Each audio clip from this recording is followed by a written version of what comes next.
Hello student, છેલ્લા લેક્ચરમાં બ્રોન્સ્ટેડનો acid base સિદ્ધાંત આપણે ભણી લીધો. આજે એક છેલ્લો સિદ્ધાંત આપણે ભણવા જઈ રહ્યા છીએ, જેને લુઈસનો એસિડ બેઝ સિદ્ધાંત કહેવામાં આવે છે. અને આ ત્રણેય સિદ્ધાંત પૂરા થાય પછી હું તમને આખા ટોપિકનો કન્ક્લુઝન એટલે કે સાર કહીશ. બરાબર? તો આજના લેક્ચર પછી એસિડ બેઝનો ટોટલ કોન્સેપ્ટ જે તમારા મગજમાં ક્લિયર થઈ જશે. બરાબર? તો સૌથી પહેલા આર્યનિયસે પણ એસિડની વ્યાખ્યા આપી, બ્રોન્સ્ટેડે પણ આપેલી છે પોતાની રીતે, અને હવે લુઈસ આપેલું છે. એટલે જ્યાં જ્યાં મર્યાદાઓ આવી સિદ્ધાંતોમાં, ત્યાં ત્યાં નવો સિદ્ધાંત અસ્તિત્વમાં આવ્યો. તો લુઈસનો એસિડ બેઝ સિદ્ધાંત શું કહેવા માંગે છે આપણે જોઈએ તો સૌથી પહેલા લુઈસ નામના વૈજ્ઞાનિકે એસિડની જે વ્યાખ્યા આપી એ દરેક વિદ્યાર્થી લખે. હું બોલું એ પ્રમાણે, જે પદાર્થ ઇલેક્ટ્રોન યુગ્મનો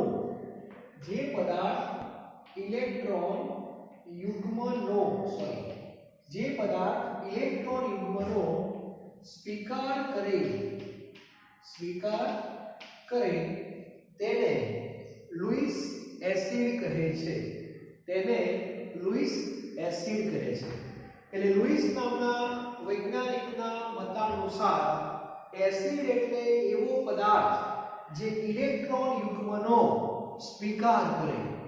હવે ઇલેક્ટ્રોન યુગ્મનો સ્વીકાર કરે એનો સીધો અર્થ એવો થાય કે પદાર્થ ઇલેક્ટ્રોન યુગ્મની ઉણપ ધરાવતો હશે. બરાબર છે? એવું કહી શકીએ આપણે. હવે એના કેટલાક ઉદાહરણો જોઈએ આપણે. જે આગળના સિદ્ધાંતોમાં BF3 ની જે વાત હતી એનું જ ઉદાહરણ લઉં છું. BF3 ને આર્યેનિયસ નું પણ સમર્થન મળતું નથી. એસિડ છે પણ આર્યેનિયસ સાથે સેટ નથી થતો, બ્રોન્સ્ટેડ સાથે પણ સેટ થતો નથી. હવે BF3 એસિડ છે એવું લુઈસની જે વ્યાખ્યા છે એમાં સિદ્ધ થવાનું છે. બરાબર? તો એના માટે ઇલેક્ટ્રોન રચના ખબર હોવી જોઈએ. બરાબર? તો ચોથું ચેપ્ટર જે છે એની અંદર અણુઓની ઇલેક્ટ્રોન રચના આવે છે. કદાચ આપણે ભણી ગયા હોઈએ, ન ભણ્યા હોઈએ તો પણ ચિંતા કરવાની જરૂર નથી. હું તમને સમજાવી દઉં છું, ખ્યાલ આવી જશે. સૌથી પહેલા કેન્દ્ર સ્થાને બોરોન છે. બોરોનનો નંબર કયો? બોરોનનો નંબર થશે 5. એનો અર્થ કે સારી ભાષામાં કહીએ તો પહેલી કક્ષામાં 2 ઇલેક્ટ્રોન અને બીજી કક્ષામાં 3 ઇલેક્ટ્રોન. અને ફ્લોરિનનો નંબર છે 9. પહેલી કક્ષામાં 2 અને બીજામાં 7 ને 2 9. તો આ રીતે ઇલેક્ટ્રોન રચના આપણને ખબર હોવી જોઈએ. હવે નિયમ છે, ઇલેક્ટ્રોનની આપલે થતી હોય બે પરમાણુ વચ્ચે કે ઇલેક્ટ્રોનની ભાગીદારી થતી હોય, એમાં જે ઇલેક્ટ્રોન ભાગ લેતા હોય, આપલેમાં હોય કે ભાગીદારીમાં હોય, એ હંમેશા બાહ્ય કક્ષાના સંદર્ભમાં વિચારવાનું હોય છે. બરાબર? એટલે આપણું ફોકસ આના ઉપર હોવું જોઈએ. બરાબર? 3 અને 7. કેન્દ્ર સ્થાને બોરોન છે. એનો અર્થ કે બોરોન એ મધ્યસ્થ પરમાણુ છે. જે પરિવારની અંદર વડીલ હોય, દાદા હોય, એ રીતે ગામમાં સરપંચ હોય, એ રીતે BF3 માં મધ્યસ્થ પરમાણુ, કેન્દ્રસ્થ પરમાણુ બોરોન છે. ઓકે? ચાલો હવે સૌથી પહેલા આ બોરોનની બાહ્ય કક્ષામાં કેટલા ઇલેક્ટ્રોન? 3. લુઈસના નિયમ પ્રમાણે લુઈસનું બિંદુ નિરૂપણ આપે છે. બરાબર? તો 5 એનો પરમાણુ ક્રમાંક છે. એટલે ઇલેક્ટ્રોન ભલે 5 હોય પણ બાહ્ય કક્ષામાં 3 જ છે. એટલે તમારે 3 ઇલેક્ટ્રોન અહીંયા બતાવવાના. એટલે બોરોનના 3 ઇલેક્ટ્રોન તો બતાવી દીધા. ઓકે? ચલો હવે વાત કરીએ ફ્લોરિનની. તો ફ્લોરિન જે છે આમાં ભાગીદારી થવાની છે. બરાબર? તો ફ્લોરિન આપણે અહીંયા બતાવીશું. તો બોરોનની ફરતે આવા 3 ફ્લોરિન તમારે મૂકી દેવાના. બરાબર? હવે ધ્યાન આપજો. ફ્લોરિનની બાહ્ય કક્ષામાં 7 ઇલેક્ટ્રોન છે, પણ ભાગીદારીમાં એ કેટલા આપશે? 1 જ આપશે. એનો અર્થ એવો થયો કે આ 1 2 3 4 5 6 અને આ 7. 7મો ઇલેક્ટ્રોન અહીંયા મૂકી દો. એટલે બંનેના એક એક ઇલેક્ટ્રોનની શું થવાની ભાગીદારી અહીંયા પણ એવું 1 2 3 4 5 6 અને 7 અહીંયા પણ એવું 1 2 3 4 5 6 અને 7 આ રીતે BF3 નામનો અણુ બનાવી શકાય અને બોરોન અને ફ્લોરિન વચ્ચે ઇલેક્ટ્રોનની ભાગીદારી થાય છે એટલે આમાં જે બંધ બનવાનો એ સહસંયોજક બંધ બનવાનો છે ઓકે અને આ બધું શું કામ થાય છે એનું કારણ બધાને નિષ્ક્રિય જેવું થવું છે નિષ્ક્રિય એટલે helium neon argon krypton xenon અને રેડોન અને એના માટે બે વસ્તુ બોલાય કે ઇલેક્ટ્રોનની કુલ સંખ્યા નિષ્ક્રિય જેવી થવી જોઈએ અથવા અષ્ટક પૂર્ણ થવું જોઈએ એટલે બાહ્ય કક્ષામાં 8 ઇલેક્ટ્રોન થવા જોઈએ ઓકે હવે ધ્યાનથી જુઓ ચલો આ બંને ઇલેક્ટ્રોન ભાગીદારીના થઈ ગયા ભાગીદારી એટલે બંધમાં બે ઇલેક્ટ્રોન હોય બંને એક એક ના હોય એમ ચલો આપણે ભાગીદારી થઈ ગઈ હવે ભાગીદારી થયા પછી બધાના સ્વભાવની વાત કરીએ તો ધ્યાન આપજો હવે આ ફ્લોરિનની બાહ્ય કક્ષામાં કેટલા ઇલેક્ટ્રોન કહેવાય આ બધા ઇલેક્ટ્રોન ફ્લોરિનના કહેવાય એટલે 2 4 6 તો ખરા જ અને વધારાના પાછા 2 એટલે ફ્લોરિન નું અષ્ટક પૂર્ણ થઈ ગયું બરાબર એટલે ફ્લોરિનની બાહ્ય કક્ષામાં 8 થઈ ગયા 7 એના પોતાના હતા એક બોરોનનો પણ ગણાય એટલે 8 8 ને 2 10 એટલે ફ્લોરિન એ નિયોન જેવો થઈ ગયો એવું આપણે કહી શકીએ બરાબર અને આવી સ્થિતિ એક ફ્લોરિન નહીં બધા જ ફ્લોરિનની છે જો આ પણ કેવું નિયોન જેવો થઈ ગયો બરાબર અને આ ઉપરનો જે ફ્લોરિન છે એ પણ તમે ધ્યાનથી જુઓ તો નિયોન જેવો થઈ ગયો બરાબર હવે ફ્લોરિનનો પ્રશ્ન તો સોલ્વ થઈ ગયો હવે પ્રશ્ન આવે છે બોરોનનો મધ્યસ્થ પરમાણુનો સરપંચનો વડીલનો કે એ પોતે સ્થાયી થયા કે નહીં એમનો અષ્ટક પૂર્ણ થયું કે નહીં એ જોવાનું છે બરાબર તો બોરોનના કેટલા ઇલેક્ટ્રોન કહેવાય તો બોરોનના આટલા ઇલેક્ટ્રોન કહેવાય ત્યાં જો વર્તુળ દોરું છું ધ્યાનથી જોવાનું બધાએ બોરોનના આટલા ઇલેક્ટ્રોન કહેવાય આ બે ઇલેક્ટ્રોન ફ્લોરિનના પણ કહેવાય અને બોરોન આ ના કહેવાય આ તો બધા ફ્લોરિનના પોતાના છે જેને બંધમાં ભાગ લીધો નથી એટલે બોરોનની બાહ્ય કક્ષામાં કેટલા ઇલેક્ટ્રોન થયા જુઓ તો આ 2 2 4 અને 2 6 જ થયા એનો અર્થ કે હજુ 8 ઇલેક્ટ્રોન થયા નથી એટલે એક યુગ્મ બાકી છે એનો મીનિંગ એવો થાય છે કે BF3 બનતા તો બની ગયો BF3 બનતા બની ગયો પણ અંદર જે બોરોન છે એ હજુ પણ દુખી છે ઘરમાં વડીલ કોઈક ને કોઈક કારણસર ચિંતિત છે એમને કંઈક ઉણપ લાગે છે બરાબર છે પરિવારના બાકીના સભ્યોને એનો અહેસાસ નથી પણ વડીલને છે હજુ કંઈક ખૂટે છે એનો અર્થ કે BF3 માર્કેટમાં જ્યારે ફરતો હોય ત્યારે ભલે બહારથી ખુશ હોય પણ અંદરથી દુખી હોય એને એ દુખી પાછું કોણ બોરોન અને આ BF3 માં રહેતો બોરોન હંમેશા એવો પ્રયત્ન કરશે કે જો મને ચાન્સ મળે તો હું ઇલેક્ટ્રોન યુગ્મનો સ્વીકાર કરીશ કારણ કે મારે ખૂટે છે બરાબર અને આ એક અણુ નહીં આવા ઘણા બધા અણુઓ છે કે જેમને ઇલેક્ટ્રોન યુગ્મની ઉણપ છે ખ્યાલ આવી ગયો તો BF3 ઇલેક્ટ્રોન યુગ્મનો સ્વીકાર કરે છે અને એટલા માટે લુઈસની વ્યાખ્યા પ્રમાણે એવું કહી શકાય કે BF3 ને લુઈસ એસિડ કહેવાય એનો સીધો અર્થ એવો થયો BF3 ને આર્હેનિયસ એસિડ ન કહેવાય BF3 ને બ્રોન્સ્ટેડ એસિડ ન કહેવાય પણ BF3 ને લુઈસ એસિડ કહેવાય ટૂંકમાં ત્રણ સિદ્ધાંતમાંથી કોઈ એક નામ તો મળે જ ક્યારેક બે પણ મળે પણ ઓછામાં ઓછું એક નામ તો મળે જ કોઈ પણ પદાર્થને કોઈ એક સિદ્ધાંતનું તો સમર્થન મળતું જ હોય આ એક વસ્તુ ક્લિયર હોવી જોઈએ તો આને કહેવામાં આવે છે લુઈસ એસિડ એટલે લુઈસ એસિડ એટલે એવું કહી શકાય ઇલેક્ટ્રોનની ઉણપ ઇલેક્ટ્રોન યુગ્મની ઉણપ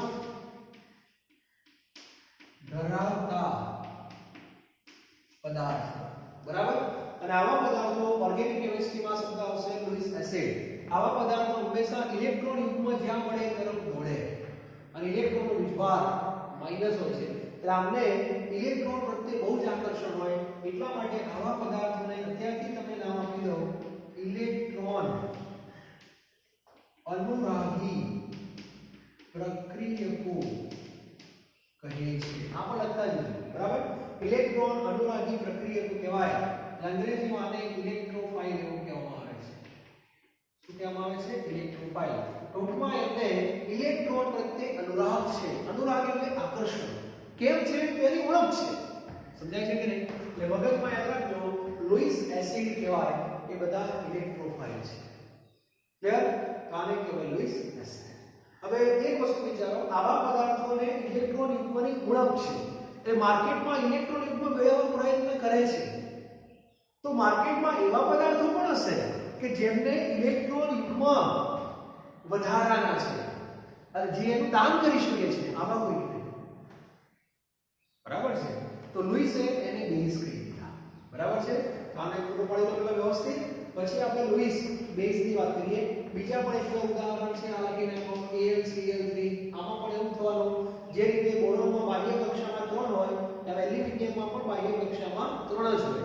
જેમ ફ્લોરિનમાં 7 હોય એમ ક્લોરીનમાં પણ 7 જ હોય. ક્લોરીનનો નંબર 17 છે એટલે 2 8 7 એટલે AlCl3 રચના પણ આવી થવાની છે. ઓકે, તો આને ફોટો પાડી દો. ત્યારબાદ આપણે લુઈસ બેઝ તરફ આગળ વધીએ.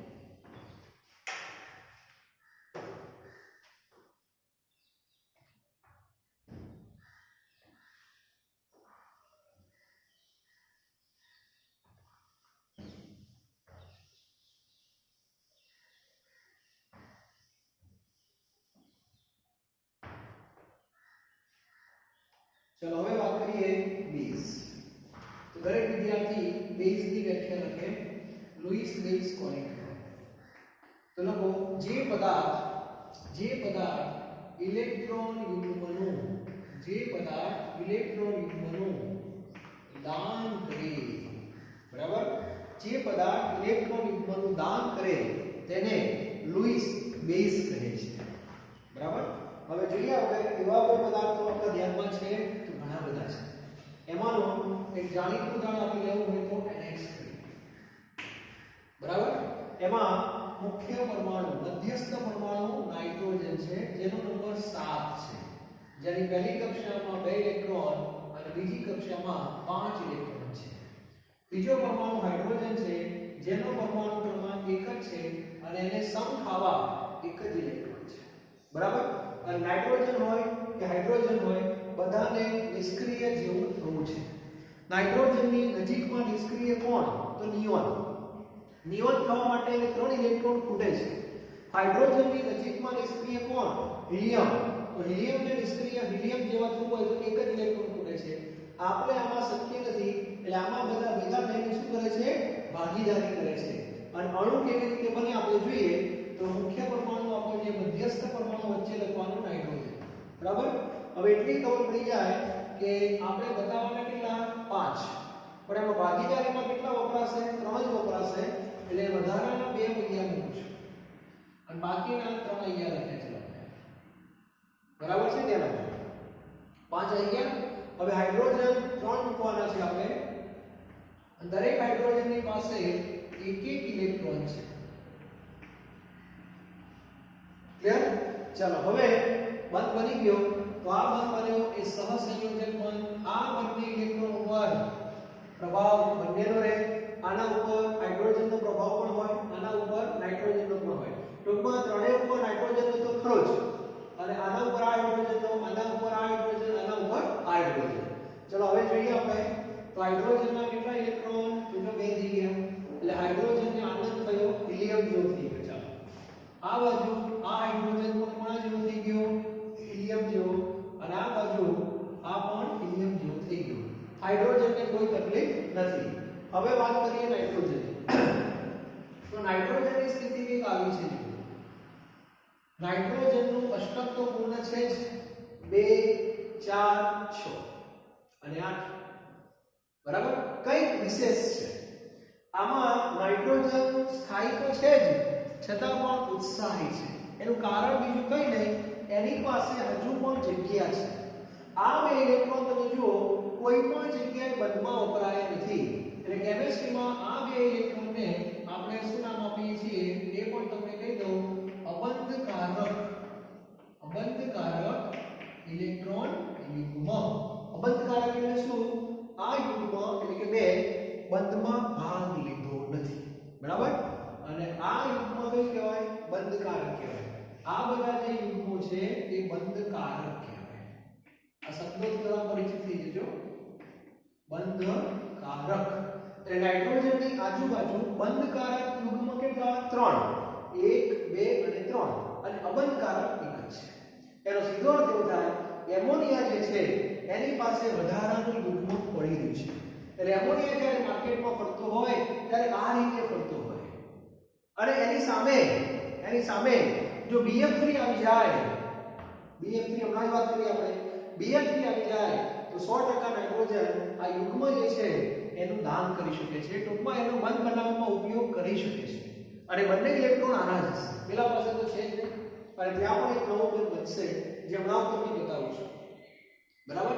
તો આવા પદાર્થોને લુઈસ બેઝ કહેવામાં આવે છે. ક્લિયર? આ ખબર હોવી જોઈએ. આ નાઇટ્રોજનનો સ્વભાવ બહુ સારો છે. નાઇટ્રોજન એને નામ કહેતા આવડતું જ નથી, બરાબર? અને આવા પદાર્થો હંમેશા લુઈસ બેઝ કહેવામાં આવે છે. આવા પદાર્થોને કેન્દ્ર અનુરાગી પ્રક્રિયક એવું કહેવાય છે. શું કહેવાય છે? કેન્દ્ર અનુરાગી પ્રક્રિયક, એટલે એને ન્યુક્લિયોફાઇલ એવું કહેવામાં આવે છે. અને આમને ઇલેક્ટ્રોનિક ગુણક પણ કહેવાય. આ ઇલેક્ટ્રોન યુગ્મ રીચ, અંગ્રેજી શબ્દ લખું છું ત્યારે રીચ કહેવામાં. રીચ એટલે પૈસા કરે. તમે દાન કોણ કરે? જેની પાસે પૈસા હોય એ જ કરે. એટલે આમની પાસે પૈસાનું દાન નથી કરવાનું, ઇલેક્ટ્રોન યુગ્મનું દાન કરવાનું છે. એટલે આમને ઇલેક્ટ્રોન યુગ્મ રીચ એવું પણ કહેવામાં આવે છે. અને બીજા ઘણા ઉદાહરણો છે. એટલે હંમેશા યાદ રાખો, કેમિસ્ટ્રી જ્યારે તમે ભણો ત્યારે તમારા મગજમાં એમોનિયા જ્યારે લખો ને, ધ્યાન આપજો, એમોનિયા લખો ત્યારે સામાન્ય વિદ્યાર્થી NH3 લખે, પણ જે વિદ્યાર્થીને કેમિસ્ટ્રીને પચાવવું છે એ વિદ્યાર્થીએ આવું લખવું. એ પાડવાનું એમોનિયામાં નાઇટ્રોજનના ઉપર 2 યુગ્મ મૂકી જ દેવાના, કારણ કે એમોનિયા હાલતા ને ચાલતા કેમિસ્ટ્રીમાં આવશે. તો આ યુગ્મના કારણે તમને ઘણો બધો ફાયદો થશે. તમારા મગજમાં કોન્સેપ્ટ ક્લિયર થઈ જશે. આવું કંઈક છે. પાણી H2O આ રીતે છે. H2O પણ બેઝ છે, લુઈસ બેઝ છે. ઘણા કે H2O તો ઉભય ગુણધર્મી હતું ને એ બ્રોન્સ્ટેડના સિદ્ધાંત પ્રમાણે, પણ લુઈસના સિદ્ધાંત પ્રમાણે H2O નો સ્વભાવ બેઝ છે. H2O માં મધ્યસ્થ પરમાણુ કોણ છે? ઓક્સિજન છે. ઓક્સિજનનો નંબર કયો? તો કે 8. પહેલી કક્ષામાં 2, બીજી કક્ષામાં 6 અને હાઇડ્રોજનનો નંબર 1 એટલે એક જ રહેશે. તો આની બાહ્ય કક્ષામાં 6 ઇલેક્ટ્રોન છે. 6 માંથી આ 2 યુગ્મ ભાગ નથી લેતા, એક ઇલેક્ટ્રોન ભાગ લેશે બંને બાજુ, કારણ કે હાઇડ્રોજન બેઝ છે. જો આ રીતે, બરાબર? તો આ બંધ બની ગયો. જો આ 2 ઇલેક્ટ્રોન હાઇડ્રોજનના, એટલે આ હાઇડ્રોજન કોના જેવો થઈ ગયો? હિલિયમ જેવો થઈ ગયો. આ પણ હિલિયમ જેવો થઈ ગયો. અને વચ્ચે જે ઓક્સિજન છે એનું અષ્ટક પૂર્ણ થઈ ગયું. 8 ઇલેક્ટ્રોન થઈ ગયા. ઓક્સિજનની આજુબાજુ 2 યુગ્મ બંધકારક છે. આ 2 યુગ્મને બંધકારક કહેવાય, જે બંધમાં વપરાયેલા છે, ફ્રી નથી. અને આ 2 યુગ્મ તો આજુબાજુ છૂટા છે, એનો ઓક્સિજન આનો ઉપયોગ કરી શકે છે, બરાબર? યુગ્મ એની પાસે 2 છે અને બેમાંથી એક દાન કરી શકે. અને H2O ભલે 2 યુગ્મ છે પણ દાન એકનું જ કરશે, બરાબર? આગળ તમારે બધું આવશે, પણ આને પણ તમે લુઈસ બેઝ તરીકે લખી શકો છો. ખ્યાલ આવી ગયો? તો આને કહેવાય લુઈસનો એસિડ બેઝ સિદ્ધાંત. તો આનો એક પોઈન્ટ છે.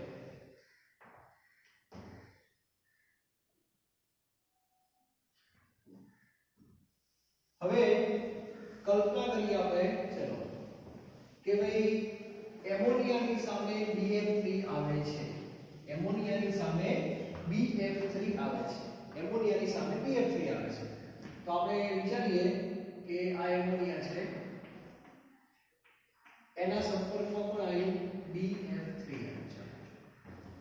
હવે શું થવાનું બધાને ખબર છે. આનું નામ આપણે આપ્યું લુઈસ બેઝ અને આને આપણે કીધું લુઈસ એસિડ. હવે આ બે સામસામે આવી ગયા એક દિવસ, બરાબર? મુહૂર્ત સારું હશે. BF3 હમણાં જ આપણે બનાવ્યું છે, એમાં ફ્લોરિન અહીંયા લખું છું અને એમની વચ્ચે આ બંધ બનાવી દીધું. ખબર છે તમને આ કોષ્ટક પૂર્ણ નથી. BF3 આવી છે. આ બાજુ નાઇટ્રોજન નાઇટ્રોજનમાં પણ NH3 માં 3 હાઇડ્રોજન અહીંયા બતાવી દીધા. હવે આની પાસે વધારાનું યુગ્મ છે કે નહીં? આને યુગ્મનું દાન કરી શકે, આને ઇલેક્ટ્રોન યુગ્મનો સ્વીકાર કરી શકે. આ બંને વચ્ચે બેઠક થઈ, વાર્તાલાપ થયો. આ કેમ દુખી છો, આ કે કઈ વાંધો નહીં, મદદ કરીશ. અને જનરલી એવો નિયમ છે કે ભાગીદારી કઈ રીતે થાય? 50-50 ભાગીદારી થાય. કોઈ પણ બિઝનેસ તમે સ્ટાર્ટ કરો તો બંને મિત્રોએ 50-50% પૈસા તો આપવા જ પડે, તો જ એને ભાગીદારી વાળો બિઝનેસ કહેવાય. પણ અમુક બિઝનેસ એવા પણ હોય છે કે બે મિત્રો હોય તો એકની પાસે લક્ષ્મી હોય, બીજાની પાસે સરસ્વતી હોય, તો એ બિઝનેસ પણ થઈ શકે છે. ટૂંકમાં પૈસા કોઈ પણ એકના જ, બરાબર? તો એવું જ કંઈક આની અંદર છે કે આની અંદર જે ભાગીદારીમાં જે બે ઇલેક્ટ્રોન વપરાવાના છે એ માત્ર ને માત્ર નાઇટ્રોજનના જ હશે. એટલે નાઇટ્રોજનના ઇલેક્ટ્રોન જ્યારે વપરાય ત્યારે જે બંધ બને છે એ બંધ સહસંયોજન બંધ ખરો, પણ એને નામ આપવામાં આવે છે સંવર્ગ સહસંયોજક. આ ખબર પડવી જોઈએ, બરાબર? ટૂંકમાં જ્યારે લુઈસ બેઝ અને લુઈસ એસિડ સામ સામે આવે અને એમની વચ્ચે જે બંધ બને એ સંવર્ગ બંધ હોય છે, બરાબર? આ બંધ જે છે એ સહસંયોજક કહેવાય. આમાં એક ઇલેક્ટ્રોન હાઇડ્રોજનનો છે, એક ઇલેક્ટ્રોન નાઇટ્રોજન છે. પરીક્ષામાં પૂછાય કે આમાં કુલ કેટલા બંધ? તો કુલ બંધ થશે 7. 7 માંથી 6 બંધ સહસંયોજક અને એક બંધ સંવર્ગ સહસંયોજક. તો આ પણ તમને ખબર છે, બરાબર? તો આ રીતે એસિડ અને બેઝના 3 સિદ્ધાંતો છે: આર્હેનિયસ, બ્રોન્સ્ટેડ અને લુઈસ. હવે ત્રણે 3 સિદ્ધાંતોનો આપણે સાર કરીએ. બહુ સમજવા જેવી વસ્તુ છે. સૌથી પહેલા વાત કરીએ HCl, બરાબર? અહીંયા હું લખું છું આર્હેનિયસ એસિડ, અહીંયા હું લખું છું બ્રોન્સ્ટેડ એસિડ અને અહીંયા હું લખું છું લુઈસ એસિડ, બરાબર? ધ્યાનથી જોજો. ચલો હવે HCl ને આર્હેનિયસ એસિડ કહેવાય, હા કે ના? તો યસ, બરાબર. HCl ને બ્રોન્સ્ટેડ એસિડ કહેવાય, તો હા. HCl ને લુઈસ એસિડ કહેવાય, તો ના. ઘર કે લુઈસ એસિડ કેમ ના કહેવાય? તો HCl માં H અને Cl ની વાત કરી, ક્લોરીન નો નંબર 17 છે એટલે 2 8 7. બાહ્ય કક્ષામાં 7 જ ઇલેક્ટ્રોન હોય. આ 7 બતાવી દીધા છે. और हाइड्रोजन નો એક ઇલેક્ટ્રોન બંધ થઈ ગયો કે નહીં? તો હાઇડ્રોજન કોના જેવો? હાઇડ્રોજન કોના જેવો? હિલિયમ જેવો. અને ક્લોરીન પણ પરફેક્ટ છે. તો આમાં કોઈ પણ પરમાણુને ઇલેક્ટ્રોન યુગ્મની ઉણપ જેવું દેખાય છે? નથી દેખાતું.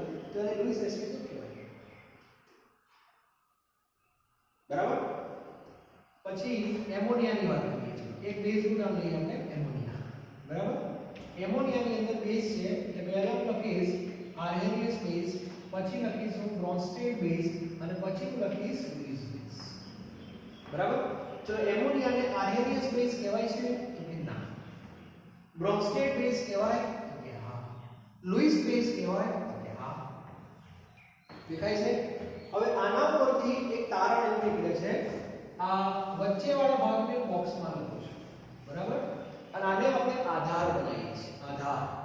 હવે તમે વાક્ય રચના ધ્યાનથી જોજો. હું બોલું છું એ મોટા ભાગના બ્રોન્સ્ટેડ એસિડ આર્હેનિયસ એસિડ છે પણ લુઈસ એસિડ નથી. અને મોટા ભાગના બ્રોન્સ્ટેડ બેઝ લુઈસ બેઝ છે પણ આર્હેનિયસ બેઝ નથી. હા, આ હોય તો આ હોય જ, એવું નહીં કે આ હોય તો આ હોય. ધ્યાન આપજો, પદ્ધતિની વસ્તુ છે. આ આમ એરો જાય છે તો મગજમાં ધ્યાન રાખજો ખાસ. એટલે સાર દરેકે વ્યવસ્થિત મગજમાં ઉતારવાનો છે, સમજવાનો છે. એટલે મારી એક સલાહ છે, વાક્ય પર લખીને આપવા રીતે યાદ રાખો, બરાબર? પહેલું વાક્ય બોલું એ પ્રમાણે લખો. મોટા ભાગના એટલા માટે લખાવું છું ઘણા કોઈ જડ થઈ જાય, ક્યાંક અપવાદ હોય, તો કેમિસ્ટ્રી છે, બરાબર? મોટા ભાગના બ્રોન્સ્ટેડ એસિડ એ આર્હેનિયસ એસિડ છે પરંતુ લુઈસ એસિડ નથી. ઓકે? અને બીજું મોટા ભાગના બ્રોન્સ્ટેડ બ્રોન્સ્ટેડ બેઝ લુઈસ બેઝ છે પણ આર્હેનિયસ બેઝ નથી. ખ્યાલ આવી ગયો? એટલે કોણ શું છે એ ત્રણે ત્રણ સિદ્ધાંતો ભણ્યા પછી તમને ખ્યાલ આવશે. બરાબર છે? તો આજે તમે જોઈ શકો છો કે BF3 એક આખું અલગ જ ઉદાહરણ છે. BF3 માં તો કેવું છે, આર્હેનિયસ એસિડ પણ નથી, બ્રોન્સ્ટેડ એસિડ પણ નથી, એ માત્ર લુઈસ એસિડ છે. ખ્યાલ આવી ગયો? એટલે આમાં નિયમ નામ નહીં પડે, આ અલગ જ વસ્તુ છે. પણ મેં તમને શું કીધું, કોઈ પણ પદાર્થને આ ત્રણમાંથી કોઈ એક નામ તો મળે ને મળે છે. બરાબર? અને ક્યારેક બે મળે, જેમ કે આને બે મળે, અને જેમાં બે મળે છે એમાં આ વસ્તુ છે, અને એક મળે એમાં ગમે નક્કી નહીં. ક્લિયર? તો આજે આ લેક્ચરની સાથે એસિડ અને બેઝના ત્રણ સિદ્ધાંતો આપણે પૂરા થઈ ગયા છે. બરાબર? બહુ સારો પ્રશ્ન છે અને ટેક્સ્ટબુકમાં અને સ્વાધ્યાયમાં તમે જોજો, દરેક વિદ્યાર્થી પ્રયત્ન કરે. બરાબર? આગળ જે બ્રોન્સ્ટેડનો સિદ્ધાંત હતો એમાં ઓળખવાના પૂછાય છે. તમને ઘણા બધા આપ્યા હશે કે આનો સંયુક્તની બેઝ લખો, આનો સંયુક્તની એસિડ લખો, આવું બધું હોય છે. બરાબર?